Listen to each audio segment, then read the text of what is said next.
ሰላም እግዚአብሔር ይብዛላችሁ። ውድ የተከበራችሁ ቤተሰቦቼ እንዴት አደራችሁ? እንዴት ለዚህ ሰዓት ደረሳችሁ? እግዚአብሔር ይክበር ይመስገን እኔ በጣም ደህና ነኝ።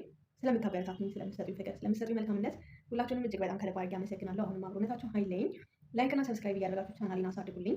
ዛሬ እንግዲህ ጠዋት ነው ማለት ነው። ያው ስራ ከመጀመራችን በፊት አንደኛ ቀኑ ቅዳሜ ነው። የጠዋት ቁርስ ስራ ከመግባታችን በፊት መጀመሪያ ቁርሳችንን ብልት አድርገን ከዛ በኋላ ወደ ስራ እንገባለን ማለት ነው። ላይክ እና ሰብስክራይብ እያደረጋችሁ ቻናሌን ተከታተሉ፣ ተቀላቀሉ፣ ኮሜንት አስቀምጡ። በኮሜንታችሁ መሰረት እኔ ቤታችሁ ከፍ ከፍ እያልኩኝ እመጣለሁ ማለት ነው። አሁን ወደ ቁርሱ እንሄድ ማለት ነው። ብዙዎቻችን መጀመሪያ ቁርስ አንበላም፣ ጠዋት እየታመምን ነው። እባካችሁ ራሳችሁን ጠብቁ፣ ቅድሚያ ለራሳችሁ ስጡ። ይሄ ቁርስ በጠዋት ቶሎ አለመብላቱ ከጊዜ በኋላ ከረጅም ጊዜ በኋላ በሽታ ይዞብን እየመጣ ነው። አሁን ሁሉም ሰው ታመምኩ ነው የሚለው። እግዚአብሔር አምላክ ሰላሙን ያወርድልን። ቁርሴን እበላለሁ። ጨጨብሳ ነው የምሰራው ዛሬ ማለት ነው። ጨጨብሳ የሀገራችንን ምግብ። ቁርሴን ከበላሁ በኋላ ወደ ስራ ከፍ ከፍ የምለው ያው እንግዲህ ስራ የምሰራውን ስራ ቪዲዮ ቀርጬ አላሳያችሁም። ምክንያቱም የሰው ቤት ቪዲዮ ላይ ማውጣት ወንጀል ነው።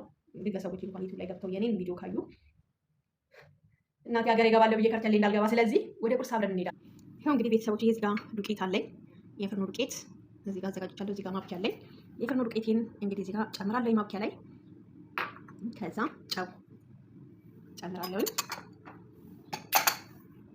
ከዛ ትንሽዬ ስኳር እጨምራለሁ ማለት ነው። ከዛ በመቀጠል በትንሿ ዘይት እጨምራለሁ። አንድ ሻይ ማንኪያ ትንሽ ለቀቅ እንዳለብኝ ማለት ነው። ከዛ በኋላ ያው እጅን ታጥቤ ነው የመጣሁት። ውሃ ጨምሬ አቦካለሁ ማለት ነው። በስመ ስላሴ እንደዚህ ሽት አድርጌ አቦካለሁ። ያው ለእኔ ብቻ ስለሆነ መጋግረው በትንሹ ነው ያደረኩት ማለት ነው። አላበዛሁት።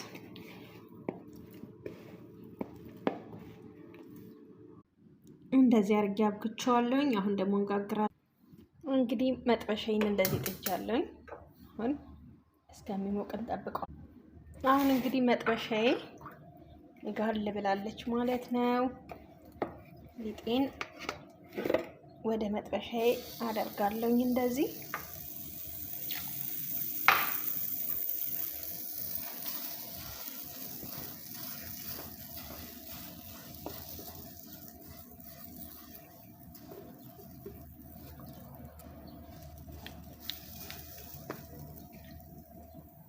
እኔ ቀጠን አድርጌ ነው የምወደው ማለት ነው። ዛሬ ለመጀመሪያ ጊዜ እንደዚህ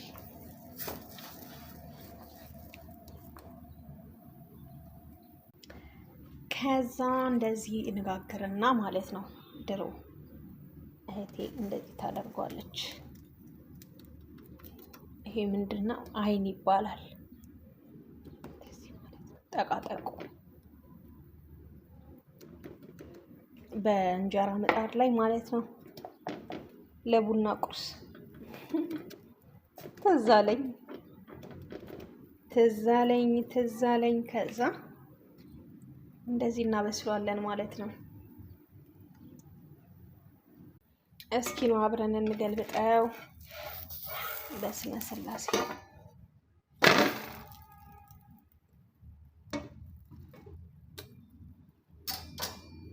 ይሄንን ይመስላል። አሁን ቃ ሲል ደግሞ መልሷል። እስኪ አብረን እንገልብጥ ደግሞ። ምን ላይ ደረስክ? ምን ላይ ደረስክ? አይዋ አሁን እንደዚህ ቃ እያለ ነው ማለት ነው። ቃ አይበል ለሰስ አድርጌዋለሁ ጋዙን ማለት ነው። በቃ እንደዚህ ቃ ካለ በኋላ እንግዲህ አብረን እናያለን። ተከታተል።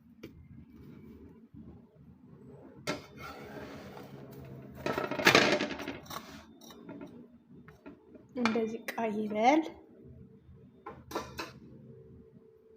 ከዛውን አውጣዋለሁ ማለት ነው። ይበቃዋል። እዚህ ጋር አጠፋዋለሁ ጋዙን። ስንቆራረስ ደግሞ እናያለን። እንግዲህ ያው ጨርሼ መጥቻለሁኝ። አሁን እዚህ ጋር ቆራርሰዋለሁኝ እንደዚህ አድርጌ ማለት ነው ጋይስ። እዚህ ጋር እንደምታዩት በርበሬ አለኝ። እዚህ ጋር ደግሞ ዘይቱን አለኝ ማለት ነው። ዘይቱን ነው የምንሰራው። ይሄው እንግዲህ እንደዚህ ቆራርጫዋለሁኝ። አሁን በርበሬን ጨምራለሁ ማለት ነው። እኔ ብዙ በርበሬ ባይበዛ ለኔ ለራሴ መርጣለሁኝ። ከዛ ዘይቱኔን እንደዚህ ጨመር አደርጋለሁ። በስመ ስላሴ አውጄ ያለሁኝ ቅድምም ላይ እንደዚህ ታርጌ። እናንተ በነገራችን ላይ ዘይት ዘይቱን ለጤና በጣም ጥሩ ስለሆነ ዘይት ዘይቱን በደንብ ጨምሩ ማለት ነው። በርበሬን በምትፈልጉት መጠን ከዛ እንደዚህ ሽት አድርጌ እንደዚህ ሽት አድርጌ ከጨረስኩኝ በኋላ አሁን ሳህን ላይ አድርገዋለሁኝ። ከዛ እስከዛ ድረስ ደግሞ ሻይ ላፍላ ማለት ነው።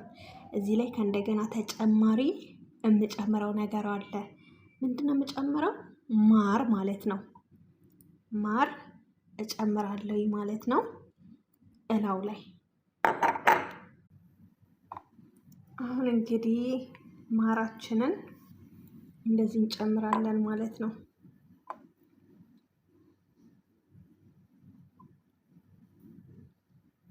በላው ላይ ማር አለ በየመዳም ቤቶቹ። መዳም ቤት አሁን የምንሰራኛ ማር አለ ሁሉም ቤት ማለት ነው።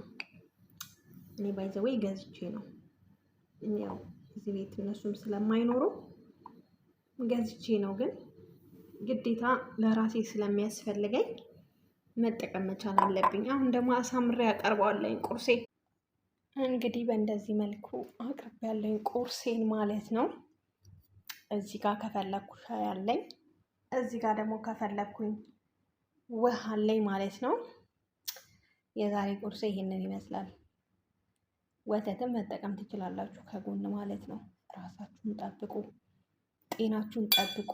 በስመ ስላሴ አሁን እንቀምሰዋለን ነው። እስኪ ጨጨብሳችን በስመ ስላሴ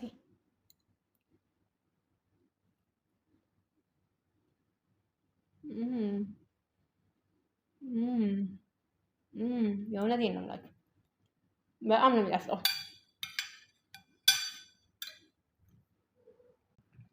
በእውነት ተበልቶ የማይጠገም እግዚአብሔርን ስሩና ሞክሩት። በጣም ነው የሚጣፍጠው። በጣም ትወዱታላችሁ። ላይክ እና ሰብስክራይብ እያደረጋችሁ ቻናሌን አበረታቱልኝ። ቻናሌ እየተንቀሳቀሰልኝ አይደለም፣ ብዙ እይታ የለውም። ተባበሩኝ ማለት ነው። የእውነቴን ነው የምላችሁ። እናንተ ዘይቱን በዛ አርጋችሁ፣ በርበሬውን በዛ አርጋችሁ